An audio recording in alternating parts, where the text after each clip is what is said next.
salute the flag. Never mind if you not salute me. We're all workers of government. Pero let not be. There are sabi ni Santiago before sa PDEA 2 years ago, 3 years ago, there were already about 3 million addicts contaminated by drugs.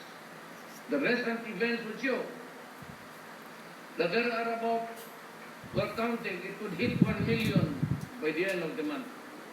That another, so 3 million plus 1 million is 4 million.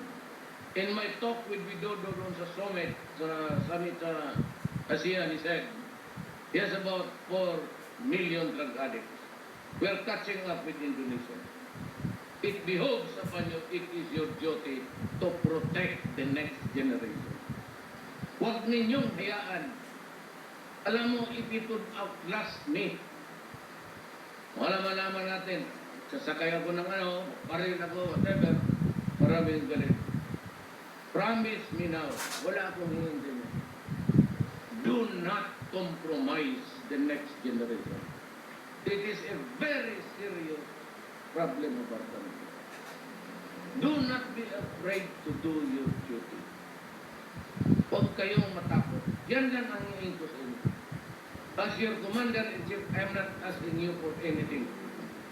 I'm just asking you to be conscious na may next generation, yung mga anak ninyo naman, yung college, okay na yan, kung matino. Yung mga 4th grade, 5th grade ninyo, yung mga the next set of officers, kayo nasa likod. Be aware of this. Kaya your training now, ang klase nyo should be more sa covert detection because the next would be terrorism and drugs. Yung nagpaputok sa Davao, niya tinanggal yung helmet. Tinaas lang niya yung blinder. Tapos hindi niya remove yung mask niya for yung sa, kunwari para sa abog. Tawag na siya. Mabasahe siya gano'n. So, but, alam na natin, ayun, pagkalam natin, that's independent which I cannot talk ever with you. Well, if you're part of the intelligence community, then you might share with that. Pero yan ang utos ko sa'yo, huwag kayong matakot. Sa Davao, bakit gano'n? Hindi natatakot ang pulis. Hindi ako papayag. Ako ang magpakulong. Putang ina niya. Huwag kayong matakot. Ako ang magpakulong. Just do your duty. Go there, arrest them, and if there is a resistance, which would place your life, para ito mamatay, putang ina patay mo. There is no law at all. Mind you, Human Rights Commission, tarantado pala, there is no law. There has to be a law. Do not keep on complaining about my mouth, because my mouth is not the problem. It cannot bring down a country, but it can erase a generation of right-thinking Filipinos. Ang issue dito, hindi yung bunganga ito. And I would say the ratings sa business economy, and it's so be it, lumayas kayo eh. Then we will start on our own. I can go to China, I can go to Russia, I have to talk with them, they are waiting for me, so what the hell?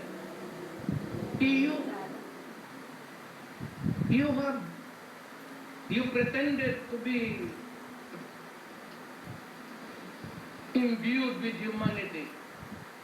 Ngayon, maraming migrants namamatay diyan sa dagat, hindi ninyo tanggapin. You have stopped accepting your fellow human being in distress, SOS. You have stopped and closed the borders. And they are there dying outside of hunger.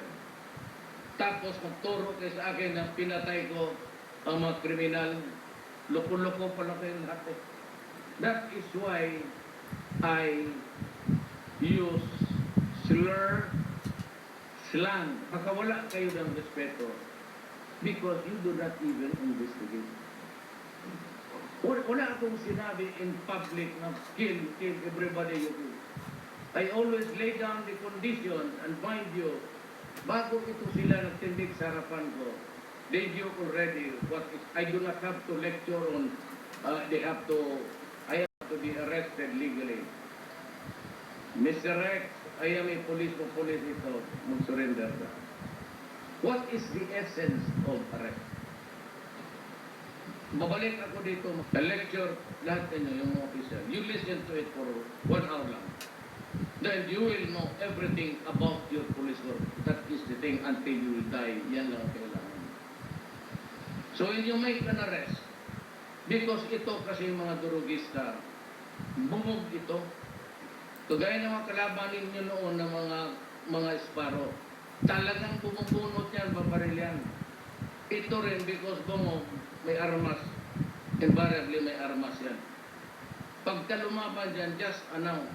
May warrant ka, pumunta kami dito, ibaba mo yung baril mo. Pag itinaas yung baril para sa iyo, barilin mo na. Kill him. Because pag ikaw ang namatay, magagalit pa ako sa iyo. Bakit ka magkauna? Anong klaseng pulis mo? You're not here to join the police to die. Yung must be. Yan ang order ko.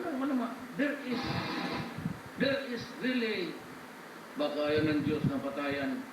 Di bali, yun naman ang Diyos ang kalabang ko.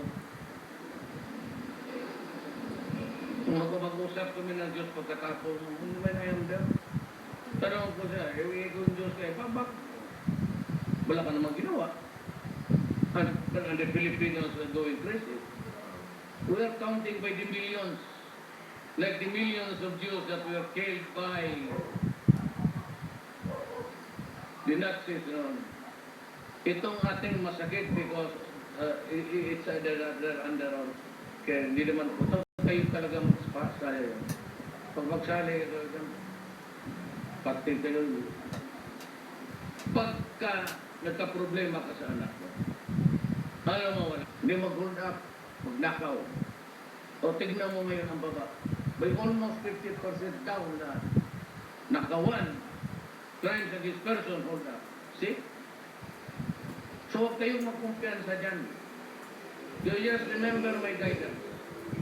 If in making the arrest, ganito yan eh. When you make an arrest ito, you announce your authority. O pagka-delikado ka, huwag ka na mag-announce. Sabihin mo lang pare, kasay. Gobyerno ito to this. Para ma-aresto mo, iskunin mo yung tao dalhin mo sa istasyon. So, anong essence? Eh kung may resistance, ang bata, ito mga human rights, ang bata kasi pumapalag talaga yan. Ako mismo naghuli ng bata, no, talagang dumugin mo. Kapag nagkasugat-sugat yan, ang human rights mo. Kala ko naman hindi nag-aral ng law, o yung iba yung lasing. Yung lasing hindi mo madalag agad. Bakit sino ka? You have to overcome this resistance.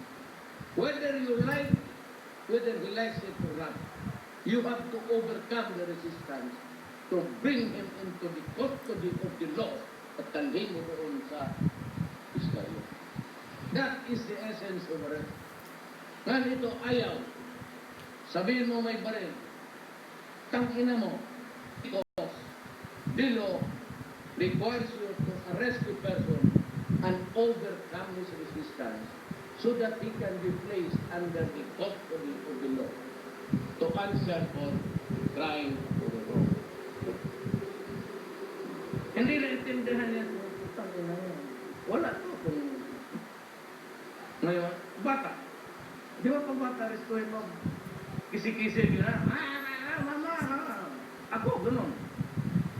At talagang pinapalo ko. Sinasapa ko, hindi mo madala sa istasyon. Lumalaban, sumisipa. Pag makita ka ng human rights, tangina, kaso ka agad. Sos Mariusep. Kaya kung gano'n, hindi talaga tayo mag-intindihan ito. I'm inviting you and to answer my questions also.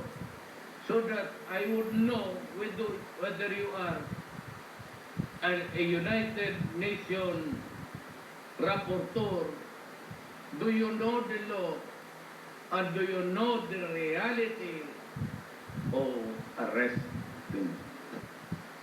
Ang mga Arabo, ang mga ISIS, ano sabi ng Amerikano, Great Britain? Pag hindi kayo magkinto dyan, bombahan ka namin. Tapos ginubomba talaga, pati mga bata, patay. O so anong diferensya? Takutin nila yung ISIS, pero takutin ko rin itong mga kriminal na sinisira ng bayan ko. O so what's that? Anong gawin ko pala pag presidente ako? No, sabihin ko, show me a law that prohibits a president from threatening criminals.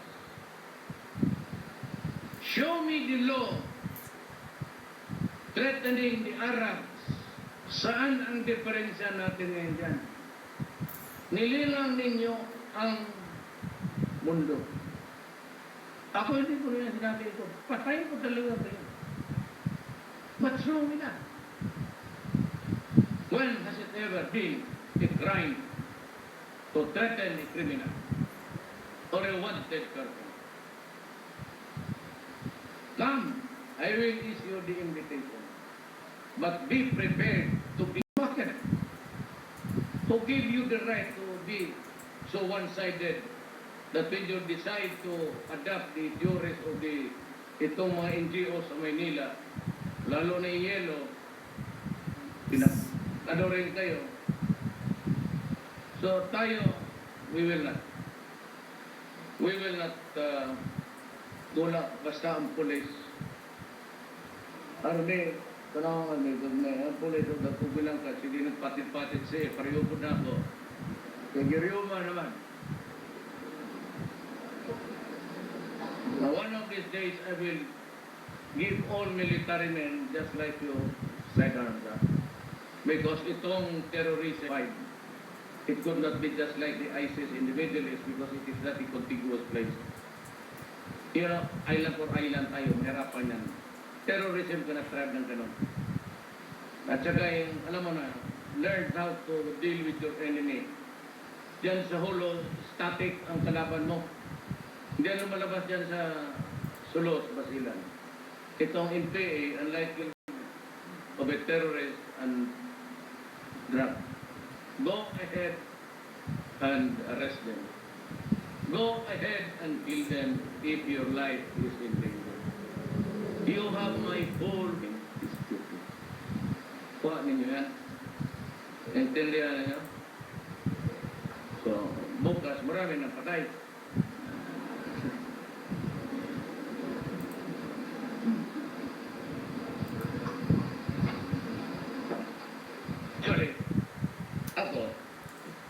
Kung hindi lang man delikado talaga ang buhay na malayo, tapos kahoy lang, mas matusyot hindi. Ang pinaka-target na talagang matumban tao, tas may experience, try mo sa hip, yung tuhod, pero malikot eh. But the torso is more steady. Oh, ano mo na kailangan patayin ba? Matluwang sabi itong mga buang na ito na tusan ko kalaban sa druga na, oh, ito ang mangyari sa iyo. Yet, hindi ka alam ng mga gagong to eh. Ito yung ang misaya niya, no? Ito mangyari sa iyo pag kung may dito, ulihin mo. Same procedure. Arestado kita ka, di ninja ka. Ninja are the policemen, peace officer who were or are into drugs. And up to now, have not reported for duty because may kasalanan. Hindi ko tatanggapin yan. Magkasala na kayo na magkasala. Mag-asawa kayo ng kalima, kaunong, ako pa ang ninong sa apat na kasal.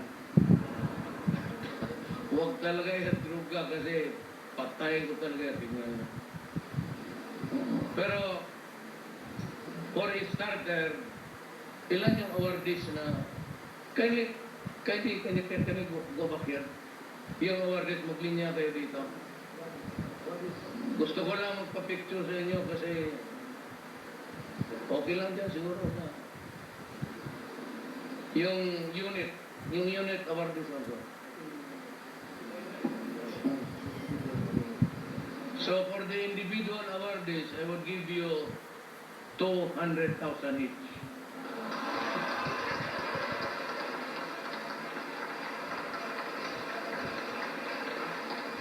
Saka yung unit awardees, for a job well done, tag 250 kayo. Kasalan niya mga. Pero kayong individual, ano kayo, yung 200. Kasi alam ko, dalawa ang asawa niya tag-in. Kung natag 100, nabilihan ko itong mga army ng baril kasi the next game is terrorism and drug. We do not take so much yung armas eh. We are talking, invited them for dinner. Nag-uusap tayo. I am for an inclusive government. Ito na. Ang police pati military, magkaintindihan na tayo. No coalition government. I will not allow except those who are elected by the Republic. Bahala na tao kung anong gusto nila.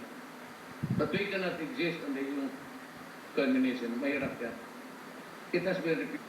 Hindi pwede yan. Huwag galawin yan. Kasi mahirap yan. So, lahat ng, I hope it would not happen. I pray to God, please, God, huwag sana. But kung meron, I am from a social fund. Aside from yung yung inyo, then yung asawa ninyo, automatically, I will employ her magtrabaho as government. And of course, I will work that you will stay in the payroll for, he will be still in the payroll for 2 or 3 years bago yung pension. Now, this is very important to me. I have nothing against this na wala na yung, you work on each and every career. Do not ask for ito mga birth certificate. For after all, tinanggap na ninyo na pulis yan. So bakit pa yan? Honorary yan, no more. Mag-certify lang ng sino yung commander niya, what's the law? That he died in the line of duty. Tapos na, bigay ng pera. And it will be given doon sa region. Wala ng anak o asawa. Stop it, and it will also bind the military. Ganon ang gusto ko. Somebody in office will keep track of your role. Do not be afraid. I'll be there behind you. I will support you. Ngayong August, but next year, kompleto na yung double your salary ninyo. To start me. Inuman. Tapos wala na silang kalaban, army pati pulis na ang magbabarilan. Yaman na sakit ninyo. Maabutan o suntok mo.